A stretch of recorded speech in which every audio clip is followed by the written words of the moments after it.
आलमी ताकतें अफगान तालिबान के आगे घुटने टेकने पे मजबूर हो गई, क्या यानी वो बेबस हो गए हैं या वो अपनी शिकस्त का एक तरह से वो ऐलान कर रहे हैं? आप क्या कहते हैं इस हवाले से? नहीं, ऐसी कोई बात नहीं है। वो घुटने टेक रहे हैं, अपनी वो शिकस्त को तस्लीम कर रहे हैं।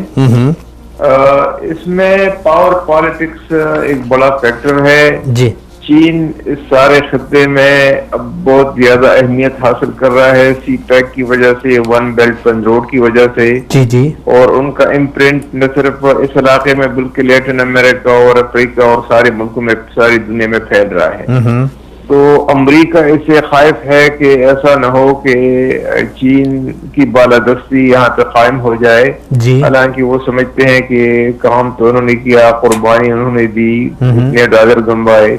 रूस ये समझता है कि अगर अफगानिस्तान में कोई स्टेबल हुकूमत नहीं आती तो दाइश का जो फितना है वो सरहदों को उबूर करके चेचनिया तक और रूस तक चला जाएगा, जो रूस के लिए एक मुस्तकिल खतरा है जी। कुछ हद तक ये खतरा चीन भी महसूस करता है। इसलिए चीन और रूस दोनों ने तालिबान के साथ ताल्लुकात बना लिए हैं, क्योंकि वो ये समझते हैं कि जिस हुकूमत में तालिबान नहीं होंगे वो हुकूमत कमजोर रहेगी, डिस्टेबलाइज रहेगी और दाइश को तक़वियत मिलती रहेगी।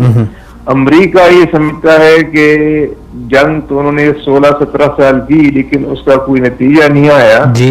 इंसर्जेंसी एक्सपेंड कर रही है, फैल रही है, हालात अबतर हो रहे हैं। अफगान फौज से 8-9% लोग भाग के छोड़ रहे हैं और 45% तक अनएम्प्लॉयमेंट पहुंच गया है, लोग अफगानिस्तान को छोड़ के बाहर जा रहे हैं जी। तो ऐसा कोई बंदोबस्त किया जाए कि हमारी प्रेजेंस को भी तस्लीम किया जाए और तालिबान मेन स्ट्रीम हो जाए। अफगान हुकूमत ये समझती है कि दस्तूर भी है, पार्लियामेंट भी है, तालिबान आ जाएं, शामिल हो जाएं।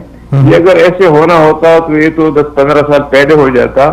इसलिए अमन के रास्ते में अफगान हुकूमत का रवैया एक ऑब्स्टेकल है और अमेरिका का रवैया भी एक ऑब्स्टेकल है।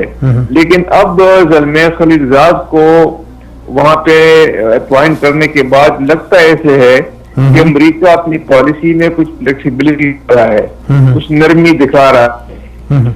तो इस तनाजुर में जो मॉस्को में कॉन्फ्रेंस हुई उसमें यही था कि रूस ये चाहता था कि वो सारे मामले में शामिल हो जाए, क्योंकि वो ये नहीं चाहता कि कोई ऐसी हुकूमत हो जिसकी वजह से दाइश को फरोग मिले और दाइश रूस के लिए और उनके जो इत्तेहादी हैं सेंट्रल एशियन रिपब्लिक्स उनके लिए खतरा बन जाए। तो ये उसका बैकग्राउंड है। ये नहीं है कि उन्होंने शिकस्त तस्लीम कर ली है, लेकिन एक बात जरूर है जी। कि तालिबान को वहां बुलाना और अपने साथ बिठाना ये इनडायरेक्टली इस बात की गवाही देता है कि तालिबान को कुछ न कुछ पता तो पहले से हासिल हो गई है, क्योंकि उनका जो सबसे बड़ा मुतालबा है कि गैर मुल्की फौजी यहाँ से निकल जाएं, तो वो मुतालबा अब एक रस्मी कॉन्फ्रेंस में सारी दुनिया के सामने उन्होंने खुल के पेश कर दिया। और ये तालिबान के लिए एक बड़ी विक्ट्री है कि उनका मौक़िफ़ जो है, उनका नुक्ता नजर दुनिया के सामने वाज़ेह हो गया। तो इस लिहाज से अमेरिका को एक सेटबैक जरूर मिला है।